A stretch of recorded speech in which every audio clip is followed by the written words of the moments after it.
Hi all, it's good to be back. Welcome along to webinar 4. Hope a little bit of a different time this week, so hopefully a few people can join us who weren't able to join us in the past. As ever, we will get that one right. We'll make sure that we send around the slides and a recording to the webinar, which has just started after the webinar is finished later on today, or probably earlier Monday morning, just so that people understand how it works. On the left-hand side of the screen, you'll see that there's one box that says questions. If you click on that, then you can actually type in questions whilst people are speaking on the webinar, and then Ines will come back at when people have finished talking, and we can go through the questions that people have been asking. All the questions will happen once we've had the 2 presentations from Steve and from Jamie. So just so that we've got an idea who's on screen today, we've got Steve from Delaware in the USA. We've got Jamie from Sweden. And then there's myself, Nic, and Ines from ENIL. So the 4 of us are online today, and we'll be taking you through the webinar. So the 2 things that we're going to cover this week, well, one is the next generation. We'll be hearing about some work in the USA and elsewhere in the world that Steve's been doing over the last few years around supporting people to think about inclusion and more inclusive support for people and moving away from segregation. And why this is really important for us, because one of the things that we want to think about in the coalition is how that we can reach out to more people and support more people to get involved in this move for deinstitutionalization and independent living. And then second, we'll be hearing from Jamie about her work and the work of many people up in the north of Europe, where they've been supporting each other and learning together and sharing resources, because we think that that's a really good thing to help us with the European coalition in the future. So it's good to hear how people are making best of that.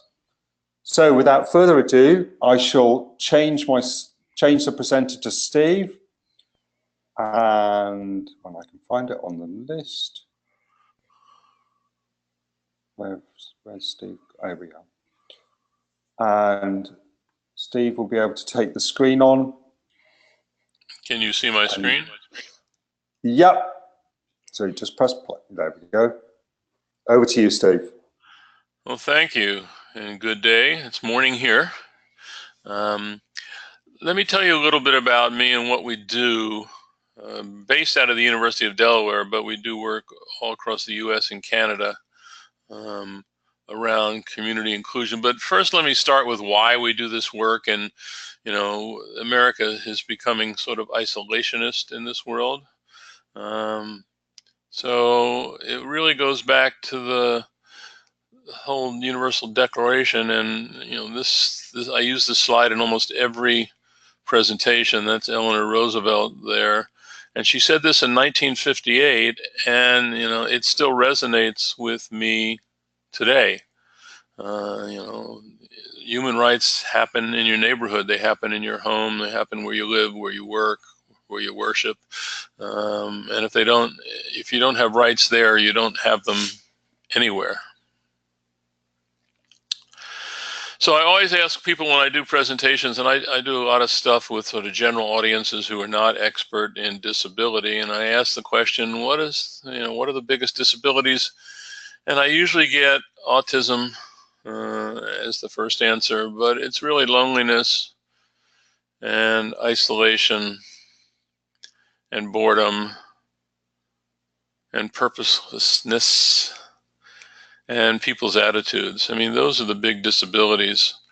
Leo Buscala was a sort of a pop psychologist, and you know, he talked about we all need others, and we need people to love and be loved by, and other than that, we're just plants. So we can't regulate it. We can't set policy to say people shouldn't be lonely. I mean, we could, but it doesn't do any good to set the policy. It's really a change in the culture of our organizations who provide supports for people, and ultimately in society. I mean, that's where we get rid of loneliness. So here's what we did in the US, at least. We took these big institutions, and I was the director of disability services for the state of Pennsylvania, which is a big state, 12,500,000 people. And when I got there, we had 9 big institutions and 8 or 9 smaller ones. We closed all the smaller ones and we closed a couple of the big ones.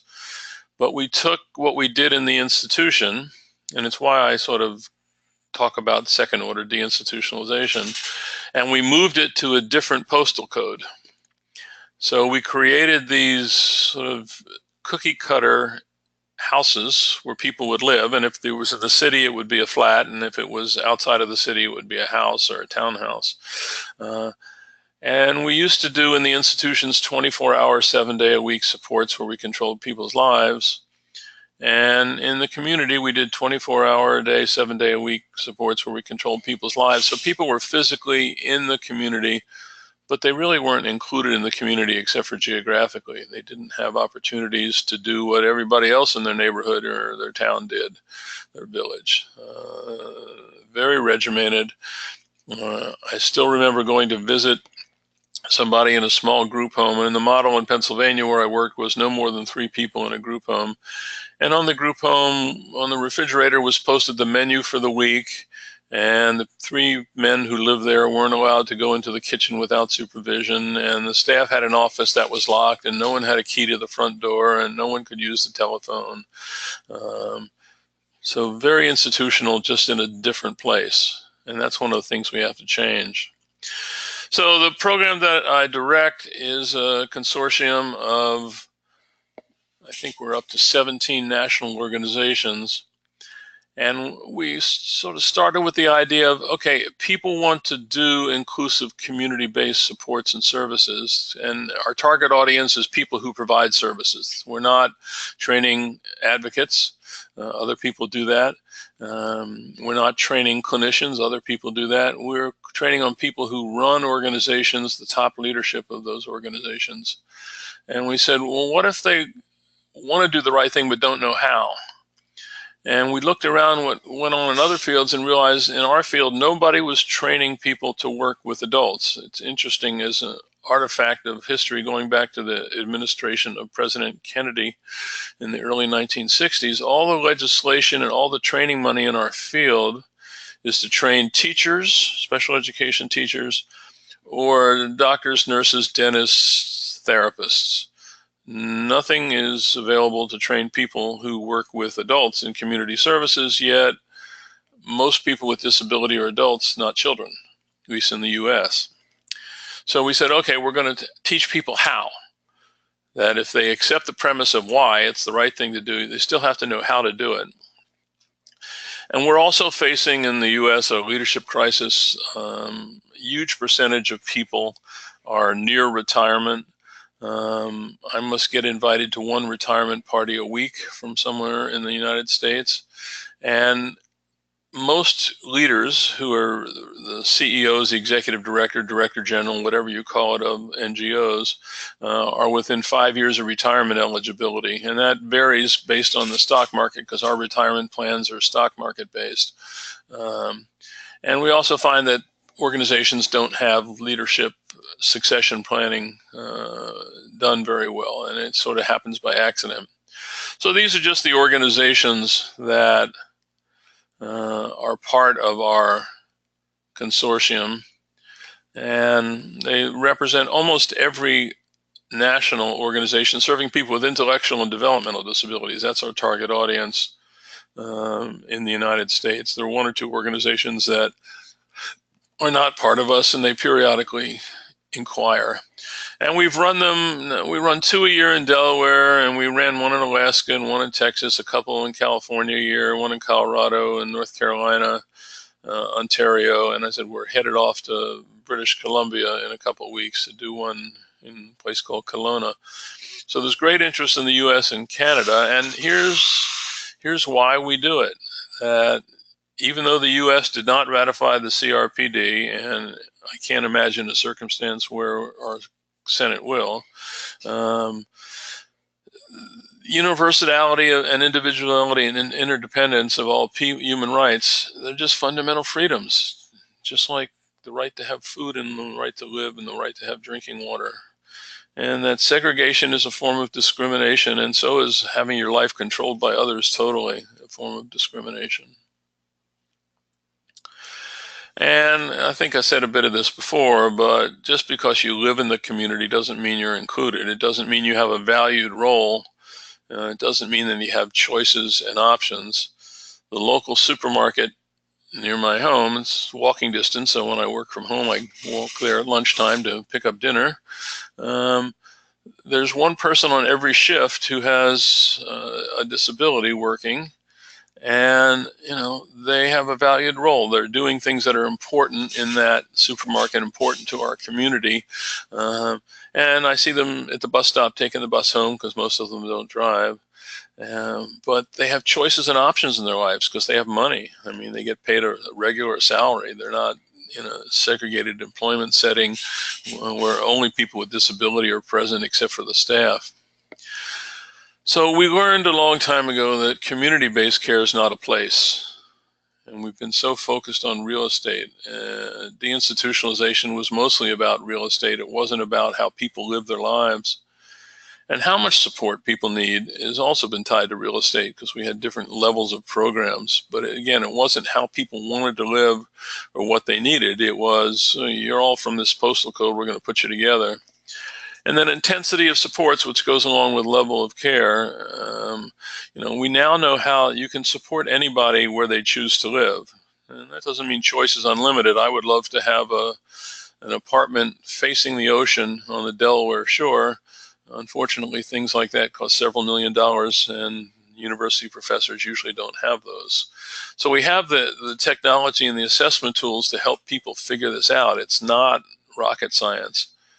Though I live near a branch of the National Aeronautics and Space Administration, NASA, and I once said to a NASA employee, what we do is not rocket science, and his response was, oh no, what you do is much harder. It involves people. Rocket science is just math and physics. So you can't find community inclusion on a GPS, right? I mean, it's not a place. You can find segregation easily. And we have strong laws. I mean, most of the countries around the world have signed and ratified the CRPD. We have when you read the CRPD, if you've been doing this, I've been doing this work since the early 1970s, it almost brings tears to your eyes, the power of the language and the dignity it affords people. And we've got funding mechanisms. They are variable depending on, in the US, depending on the state you're in. In the EU, they vary by country, so some of them work and some of them don't work. We've trained a heck of a lot of people. We've got incredible research. I mean, I get a couple of journals every month, and I'm amazed at the small details of people's lives people are researching. But the old stuff, the antiquated attitudes and practices are still going strong. They are still there. In the US, it's people building, and they're calling them intentional communities or villages or farmsteads, but putting 40, 50, 60 people together on a piece of property in houses with a day center in the middle. And there's private money backing that, and they're forming all over the place, and it's scary. So deinstitutionalization is really a rectangle.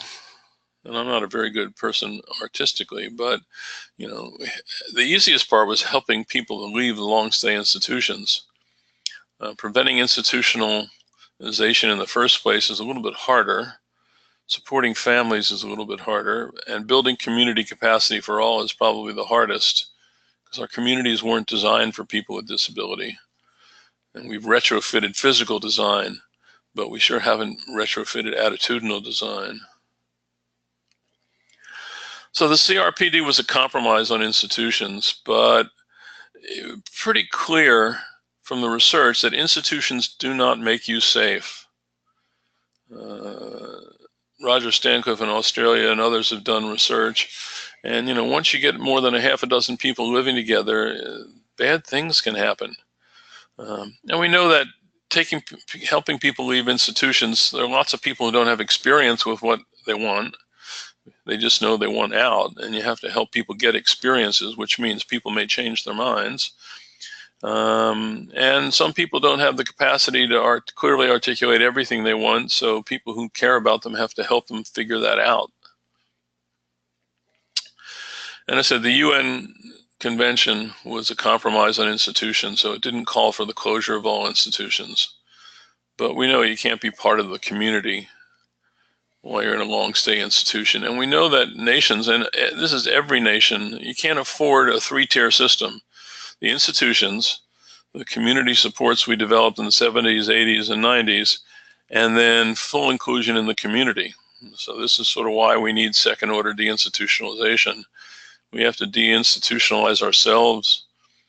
There's a whole generation of organizational leaders who built what we now have, and we're telling them that was right then, it's not right anymore, and you have to change it.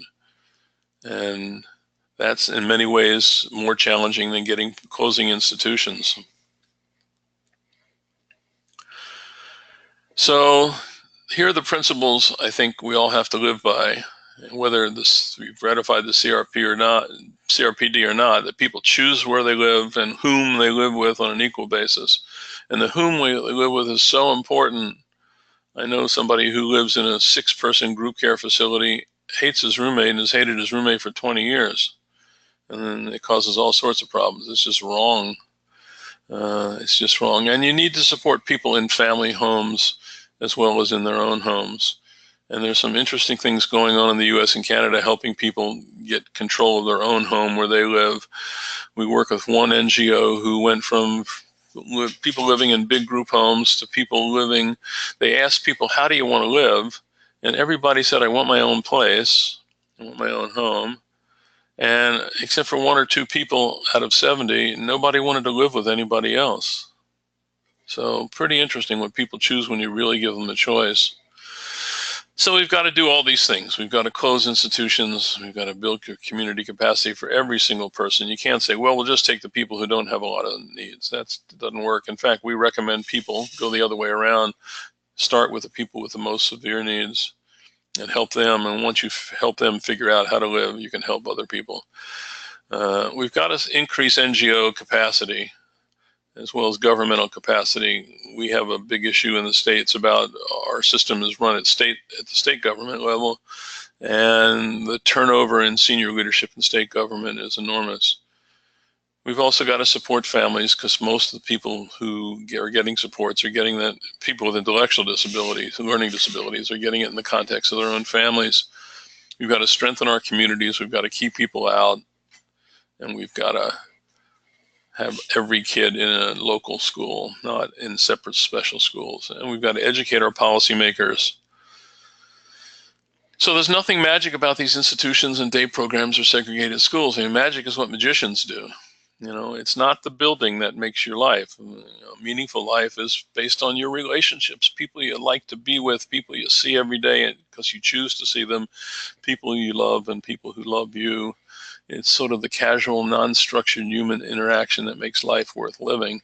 And that just doesn't happen when you're in a big place surrounded by paid caretakers all day long. So what's a home? Well, it's a place where you choose who you live with, maybe by yourself, maybe with a couple other people. And I know in metropolitan areas in the US, and I'm sure this is true in the EU, you know, housing is frightfully expensive, and you may not be able to have your own place, but you may be able to have a place with another person. I live outside of Washington, D.C., and young people share houses because, with and without disabilities, because the real estate's so expensive. And if someone asks you whose place is it, you say mine. When you go into a group care facility, you say whose place is it? No one says mine.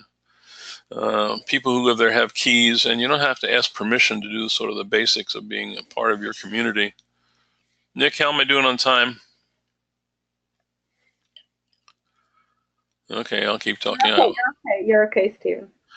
So physical presence is not enough. And I said inclusion is more than geography. So we have to transform what we did.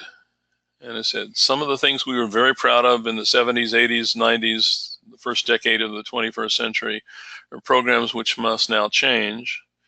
And again, physical presence is not enough. And we don't have enough money to do the old stuff, the stuff we developed in the 70s, 80s, and 90s, and then the new stuff. There's not enough money in any country that I've ever worked in. So with hindsight being perfect vision, these are some of the mistakes we made, at least in the US and Canada. In sheltered workshops, I send my students sometimes to go tour a sheltered workshop, and they come back and say, well, we went on a slow day. And my response is, I've been going for 35 years, and I've never been there on a day that wasn't a slow day. Group homes where people are placed, so we have a bad habit of saying, you 3 people, your parents all live in this postal code, you're going to live there together, whether you want to or not. Segregated education, we know how to include students in school. Renamed institutions, so we have a lot of that going on in the States right now, where they are calling them community-supported living centers with 200 or 300 people. And rejection of medical professionals, we all sort of rebelled against the medical model, which was a necessary step. But now, as people are living longer lives in inclusive settings, we need medical professionals, doctors, dentists, nurses, therapists, to help people live the life they want to live. And I'm sure there are others. We're doing lots of work now with religious congregations, and they're doing some wonderful work on inclusion in congregational life. And there was sort of a bad history of religious orders running institutions, but we've gotten beyond that, I think. So what does this mean? What are the tasks? So instead of sheltered workshops or day programs, it's real jobs with support and training. It should be common sense, but maybe not. Instead of group homes where people are placed, it's really apartments and flats and houses where people choose where they want to live and who they want to live with. Segregated education has got to go, and we need inclusive education. Renamed institutions got to become real homes, not places where hundreds of people live together. We've got to go from separating people from their communities to including people in their communities. And again, rejecting medical professionals. We need them. We need them desperately. You know, I recently saw an obituary of a person who had died. I was waiting in an airport to go home from doing a talk, and it talked about this person was 68 years old and had worked at the same grocery store supermarket for 35 years and was a volunteer in his church and was in the bowling league and helped out at the fire company, volunteer fire company. And at the end it said he had Down syndrome, 68 years old. When I started doing this work, people with Down syndrome didn't live beyond their 30s. So we need medical professionals to help people live a decent life. So you can't do it overnight. You need a plan. It takes time, but you got to start somewhere. And when we ask the people who have done converted organizations from segregated services to full community inclusion, we ask them, what was the most important thing you did? And they say, we started. People with disabilities and their families have a lot of insight as to what they want and need. And we need to train people. This is not automatic. It's not automatic. And we need to train families. We need to train people with disability themselves. Certainly need to train professionals on how to do it. But my experience is disability advocates have never been afraid of hard work. And it's got to be everywhere. There are islands of excellence in the United States where you see things that are just wonderful. People are choosing where they live, who they live with. They have real jobs. They participate in their community. And you can go 30 kilometers away and you would think it was 1970. But I firmly believe that when we include people with all kinds of disabilities in our communities and neighborhoods and towns and villages, that our countries are better. It makes us a stronger place, not a weaker place. So I'm done. I think I had 20 minutes, and that was 22 minutes.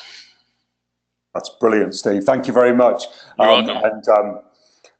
Yeah, I'm just checking. Jamie, you've got the slides and everything? I got my slides. I got a few questions for Steve. If you open for questions, do we wait till later? Yeah, we'll wait for questions until after you've done your bit. Okay. If that's okay. So thanks, Steve. I'm just going to switch screens to Jamie. And Jamie's going to talk a bit about the work in Northern Europe and how they've been working alongside each other across different country borders. So hopefully you should get a message, Jamie, that says, do you want to share your screen? What happened to my slides? Show my screen. What happened to my slides? They were up there.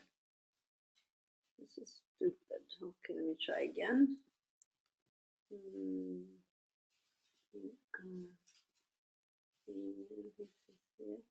Navigating. Okay, now they're back again. And I put this one on, and now everything's right. Okay. Brilliant. Great. Very good. Okay, so Jamie Bolling's my name. I am now the director of the Independent Living Institute here in Stockholm. I stayed on as a senior advisor, just giving some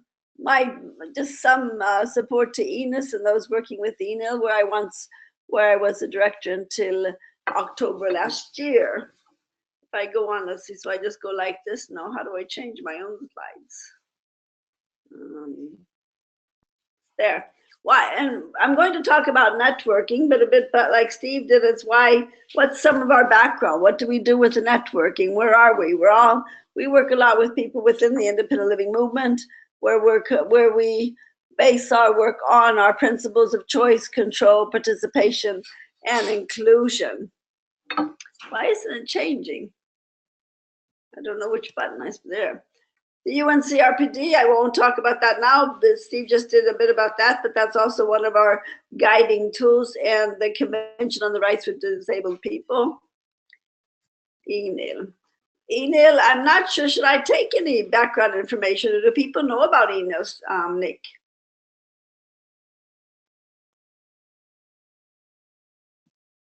Or Ines? Sorry, I have to unmute myself. Yes, Jamie, I think most people are up with it, but mention what's really important, I guess.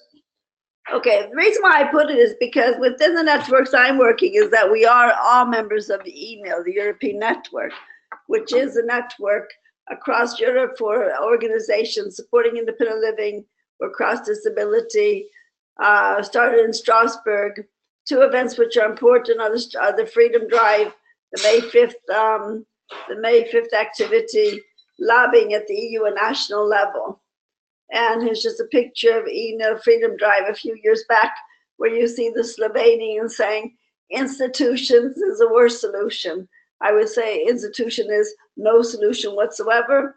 But I won't go into that because that's what Steve just did. But independent living in the North and the way we're working. So I got to get rid of all these small little boxes from there. So we have members in Iceland, Sweden, Norway, Denmark, Finland, Estonia, Latvia, Lithuania, and Belarus. Don't understand why it doesn't change. I just push it. What do? We do a lot of sharing experience where we have networking meetings on different issues, webinars like this one where we can talk about the work that's going on where we live and within our region, and where do we find common denominators of the things we would like to do. We have a Facebook site. We do project applications together, internships where several people have gone to stay a month or two with me here in Sweden or with Uloba, younger people to learn about the movement and how we're working, study visits, marches, Freedom Drive. I'm really having a trouble with my computer. I touch buttons and all of a sudden things happen. Freedom Drive and the Independent Living Day are things that we work together on. Why do we work as a network? ENIL itself is a network for all of Europe, but the North decided maybe, I don't remember how many years ago, is that we have our issues at the regional level where we share, where the Norway, Sweden, Finland, and Denmark are more or less on the same level when it comes to personal assistance and things, but then we have Iceland, which is using us as an example to fight for their rights, and then you have the Baltic countries, which not so long ago in the 90s were actually receiving development cooperation aid, and today are states which are strong, but disabled people are trying to become stronger, so they try to use us as role models and for support. We have a united voice. With a united voice, we're stronger. Together, we have a mutual understanding of our issues, and we can put on some political pressure together. We do work with capacity building of people, of ourselves, with disabled people, but also capacity building of the actors that we need to work with, and the development of sub networks. If, for example, there's a new network that's coming, well, it's not new in a way, but it's going to become work trying to make it stronger is now, and that's a network of using the law as a tool. I'll talk a little bit more about that in just a minute. Some of the results of the work that we're doing together. We had, for example, a young lady from Lithuania came to Sweden. She was here for 1 month. She visited the independent living movement. She visited different actors at the Swedish level, other organizations. She was interested in autism and was able to get an idea of how is life here in Sweden? What kind of support do we have? What kind of issues do you need to lobby for? She went home. She was started a center of independent living in Lithuania, but also was able to get a working group for personal assistance with the national government to try to get a pilot project. Another one is that using the law as a tool, we're going to have a conference at the end of May next month, where we've invited different actors. We'll be talking about how can we use a tool when we're the law as a tool when we're discriminated against, to put our cases forward, and then spreading this within the network so that other people know of different cases in different countries and the progress we're making. So we here in Sweden made an application to the Nordic Welfare Center, and we needed to have our members on. I mean, they wouldn't give us money if it was just us, but together as a group, as a network, we were able to say we have a member in Lithuania, we have a member in Finland, we have a member in Iceland. I contacted our member, says, okay, we do this. And then we made the application together, and we're able to get some support for this conference that happens next month. That's the two. Study visits. We've supported ENIL in different study visits when it comes to doing deinstitutionalization. Well, Bulgaria came to meet us, but also there'll be study visits of people going to Uloba to learn more about independent living for the empowerment of disabled people themselves. Steel has study visits in the Independent Living Institute. We're having study visits quite often, at least once a month, of different actors coming to find out more about independent living and the way we lobby for our services. Uloba has done a lot of work on development of youth, and then they're an example for us in the other countries. In Sweden, we're not so successful within the independent living movement to getting youth on board. So we plan to find out more about the work that Uloba is doing so that we can be stronger in the work that we do ourselves. Some of the challenges is that getting the young people on, like I just said. When you do get somebody coming in, young people, which is very normal, you start to work on one thing, but then life changes, you do something new. So new life experience may abruptly stop that work. Older people, we're all getting tired, we're getting sicker, and we're going in on retirement, some of us. So we're losing some of those resources. So it's making sure that we have people who are still there to support one another. National issues are consuming a lot of our resources. There are a lot of cuts in the North even today. So we become so involved in our own, for example, defending our own right to personal assistance, that we don't have the time to support one another. It is a challenge. Lack of core funding. Funding is always the question for everybody. We need funding to keep on working. So one of the goals within the network is trying to find regional projects together, like, for example, this conference that's coming up. We do also have sometimes the competition with the traditional movement, which doesn't always sees the independent living more as a foe rather than a friend. Unfortunately, it still exists. And that's what I was going to talk about today.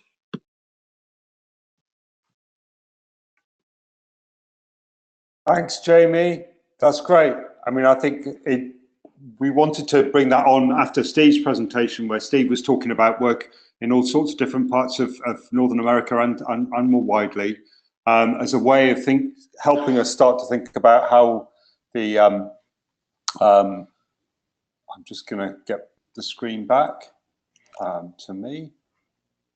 So we wanted to think about how, how the European Coalition for Community Living could start learning from what's happening, what Jamie was talking about, and think about some of the challenges that Steve was placing in front of us. So I'm just going to hand over now to Ines, these couple of slides. Do you want me to share your screen, Ines, or just tell me when to move on? I'll tell you when to move on because it's just 2 slides, Nick. Okay. Thanks. So over to you.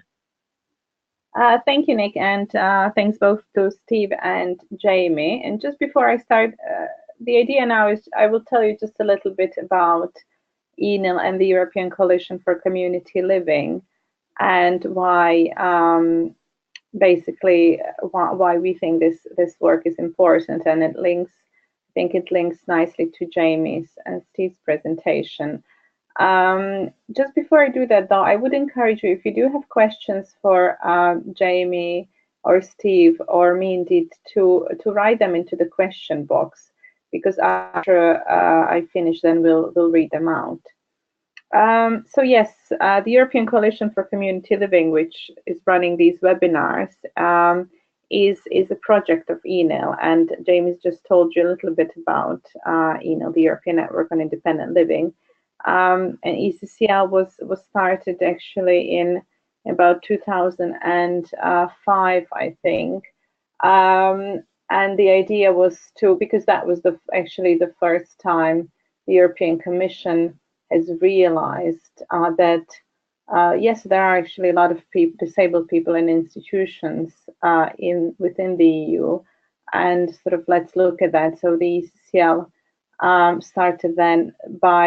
was started by a number of organizations, including ENIL, to really look at specifically the situation of disabled people within institutions in the EU.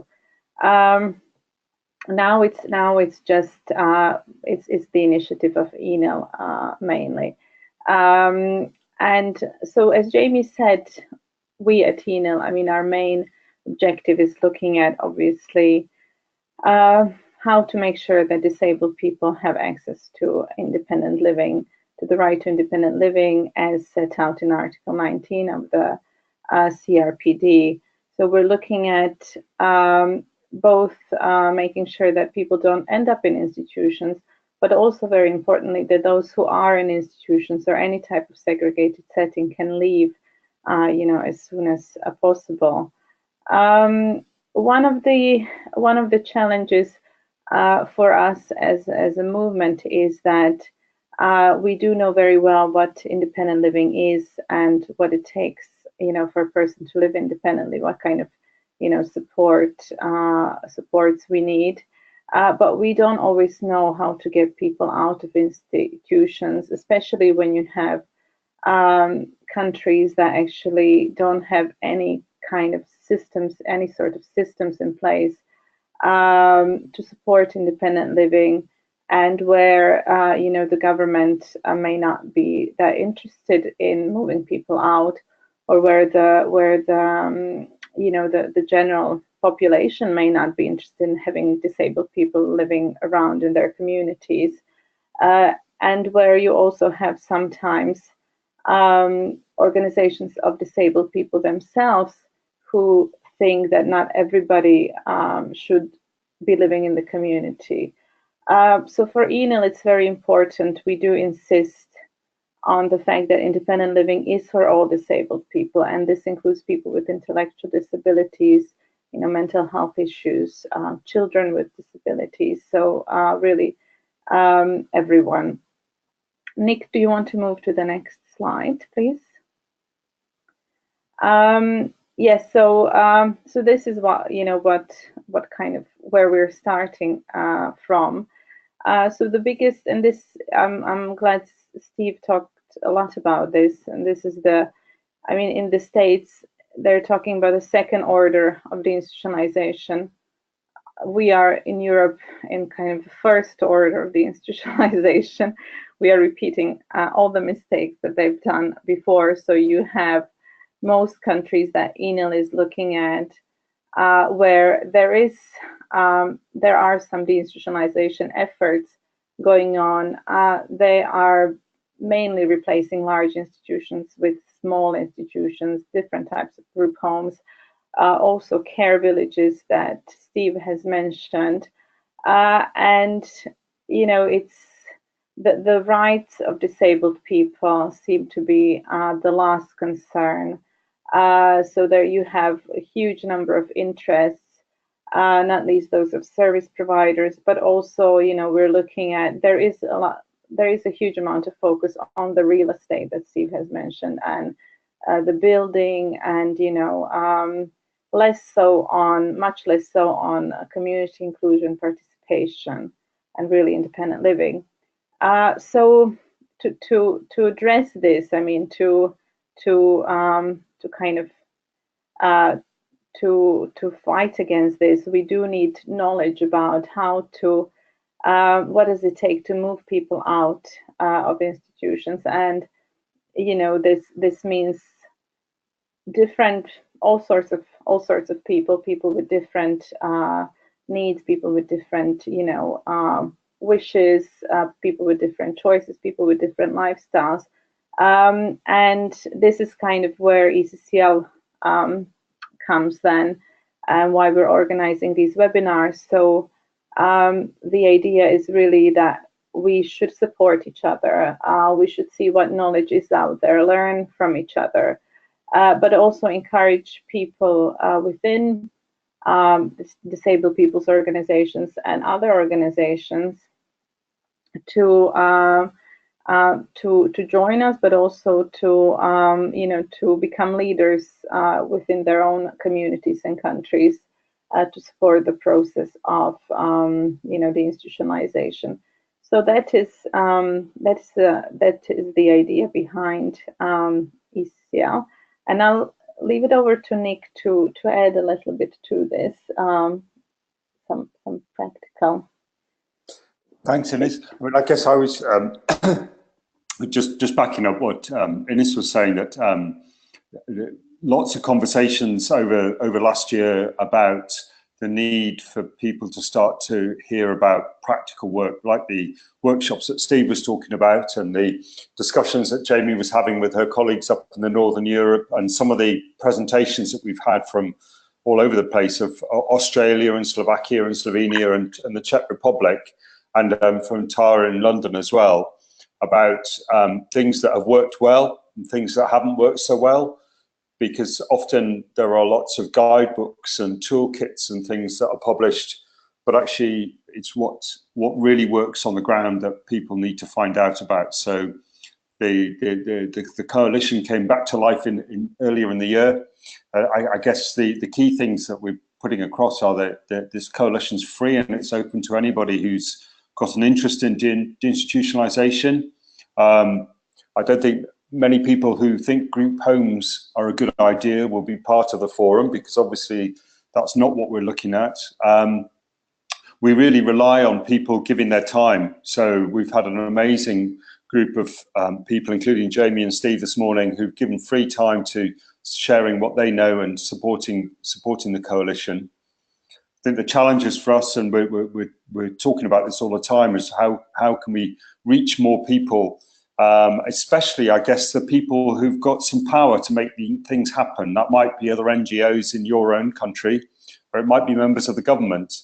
And we need to think about how we can do that. So we're really keen that if you've got ideas, and whether they seem big ideas or small ideas about how you think this might work better or how we could reach more people, then we would really like to hear from you.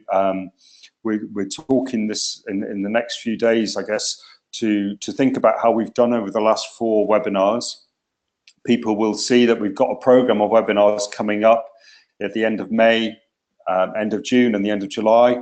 We've got a program to sort out for September onwards. We really want to keep these going.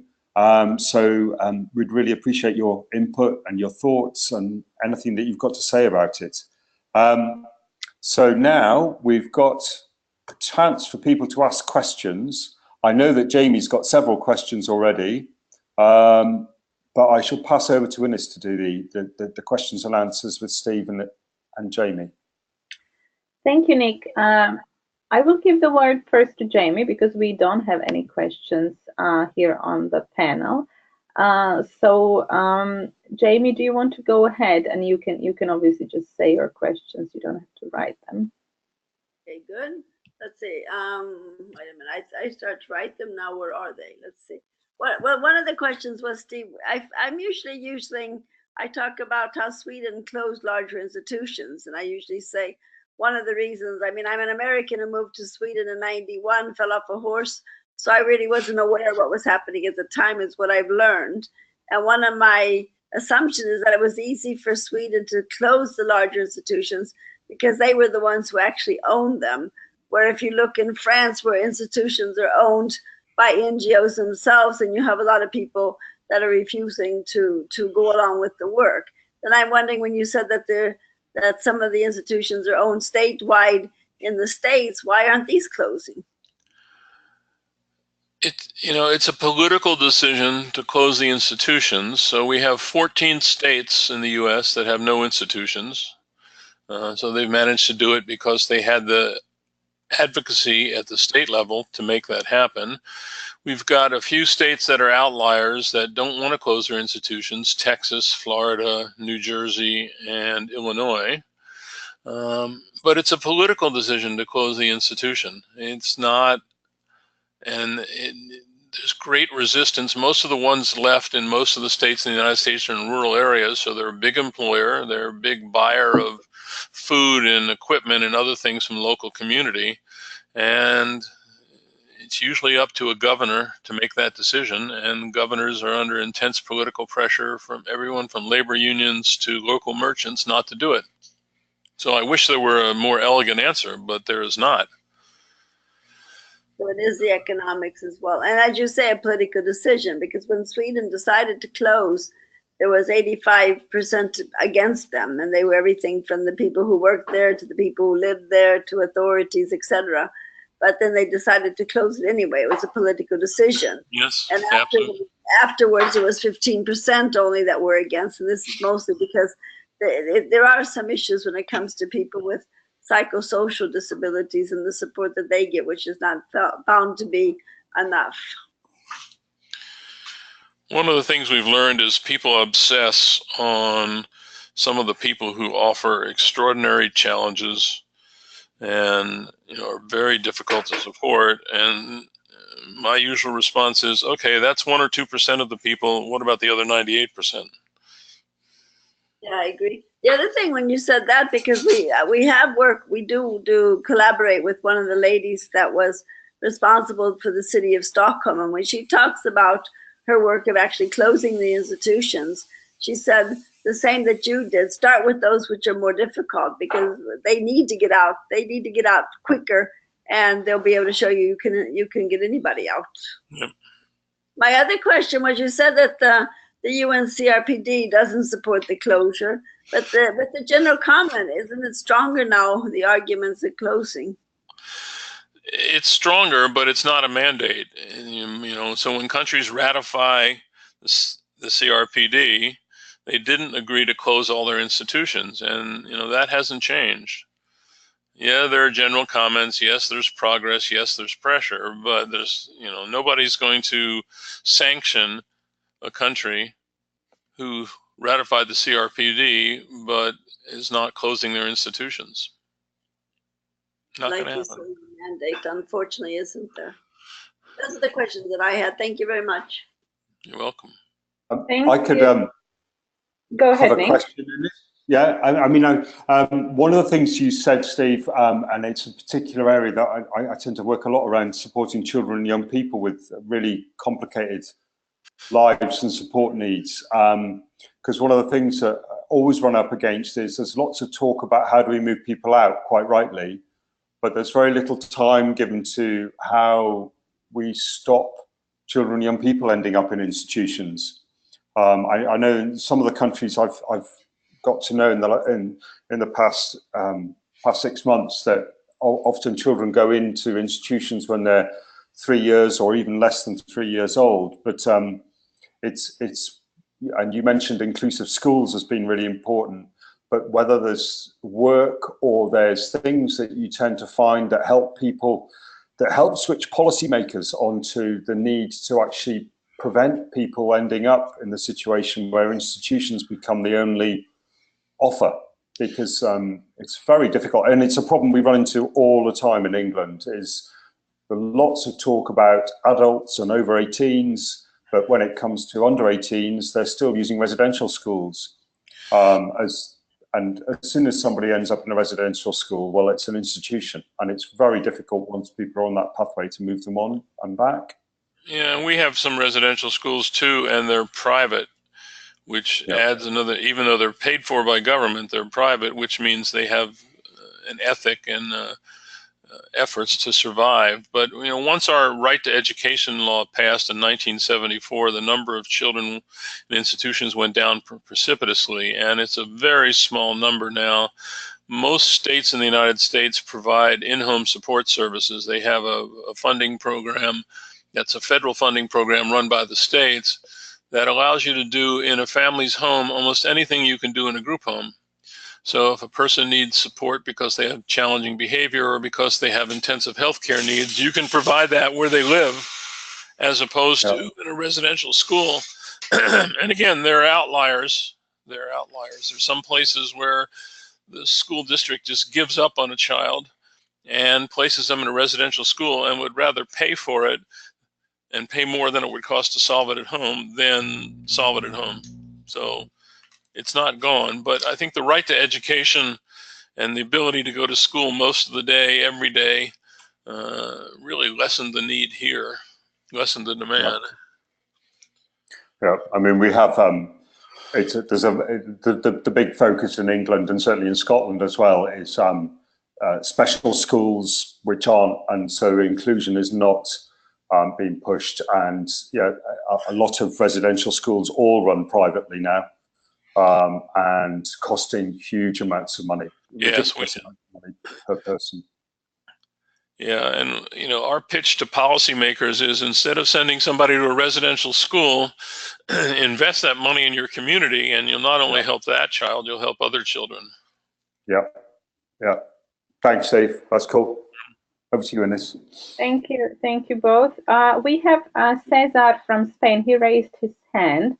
So I'm going to try to unmute him because he might not be able to write the question for some reason. And we'll see. Cesar, can you hear us? Can you hear me okay? Yes, we can hear you. You can go ahead and ask. Okay, it was just a short question about the age of the current activists and how you perceive, I think correctly, that there is no renewal or no new people that take charge of things, and I would like to make a short reflection on this. I think maybe we don't allow younger people to take the chance to take charge over things. Don't you think? Thank you for your answer. Either Jamie or Steve can answer. Thank you, Cesar. So the question is about the young people, why they're not more involved, and whether it could be because the older people, the older activists, or just older people in general in different positions, don't let them sort of come in and give them an opportunity. I hope I got that right. Do you want to reply, Jamie? Maybe. Yeah. I think, that can be a problem in some organizations, and still it's not really the case. I think it's that I think in Sweden, why we don't have active people in the independent living movement is that personal assistance has been there since 1994, which means that people have had access to assistance, including young people, and then they go into their organizations. So all organizations have these people within their organizations. Where independent living, those who mostly, we have troubles getting in new members. A lot of new people, they form their own cooperatives, they have their own companies, they're living very mainstream. They don't go into independent living. We have most of the people that have been there they started the organization, so to speak. So it's trying to find ways of going out into the mainstream and getting the young people to join our organization. And it might be that independent living is still seen to be radical. And so they're not joining independent living, they're in their other organizations. But it's not that there is no place for them, we would really need them. It's finding a way to get them to come. I know in Gothenburg they have, they're more successful than we are here in Stockholm. But that Thank you, answers your Jamie. question, I'm not sure.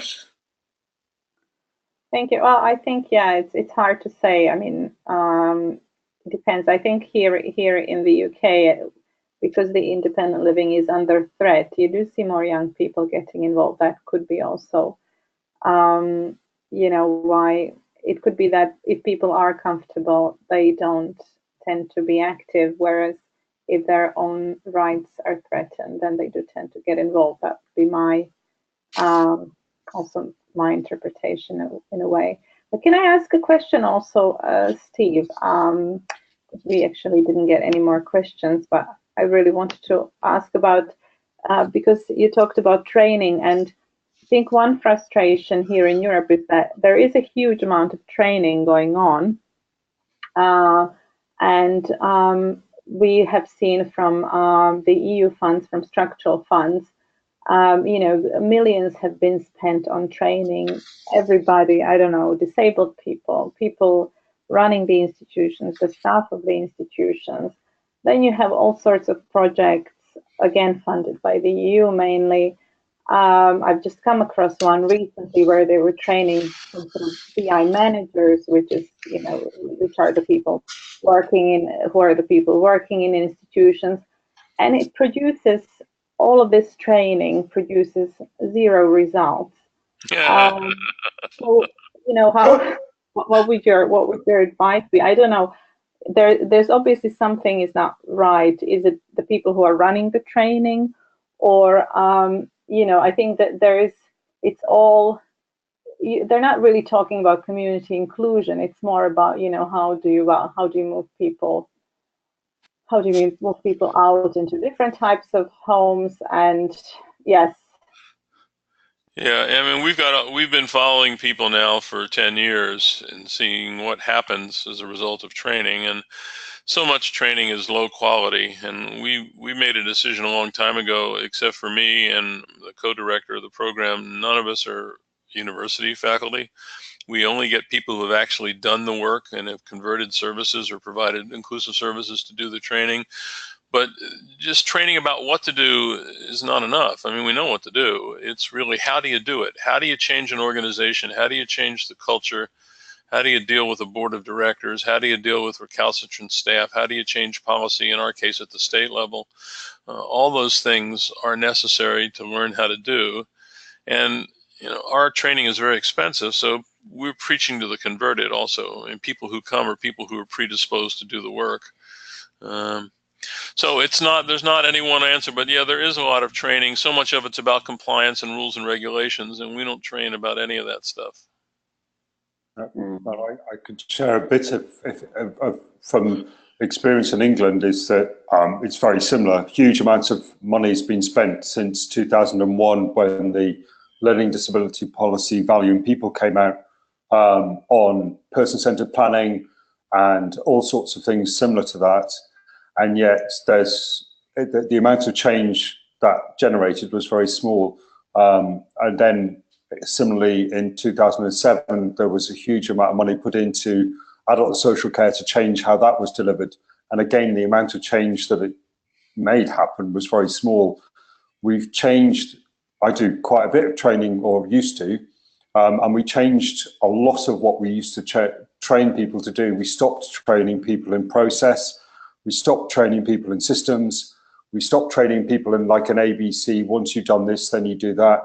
And really all the stuff, and it was what we did last week in Slovenia, was around values and just sharing really and talking about the difference of experiences of people having service land, which is similar to the way that Steve was talking about the differences of life in segregated settings and real life, and getting people to think about their own lives. How much that changes in what people do in terms of their ABC, now I do this, I'm not sure, but it does change, or it challenges people to think about human rights, values and inclusion. And we found that that has a much bigger impact on people than any of the process stuff, really. The process stuff is easy. Yeah, it is easy, and you know, there's a seductive danger in giving people cookbook approaches. No, we start the first day and a half of our training as pure values about community inclusion and self-directed supports, and we have disabled people as faculty members who talk about how their lives changed once they got control of their lives. And the surprising thing to me is sometimes when we have disabled people do these presentations, people will say to us, well, I've never heard anybody say that. Now, how can you work in a field as a professional and never heard a disabled person say, this is what I want out of my life? It's astounding to me.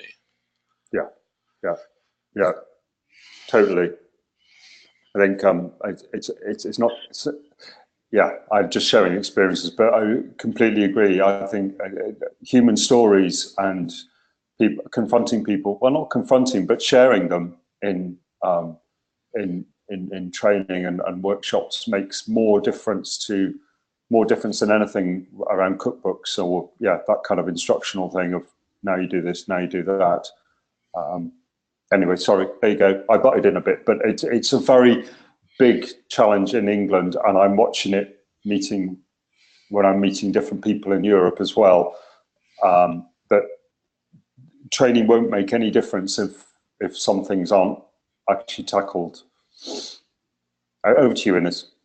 Yeah, thank you both. We don't actually have any questions by the participants. It's a bit strange today. Cool. Nobody brave enough. Or maybe just been quite good at explaining everything. So I'll leave it over to you, Nic, to close the webinar.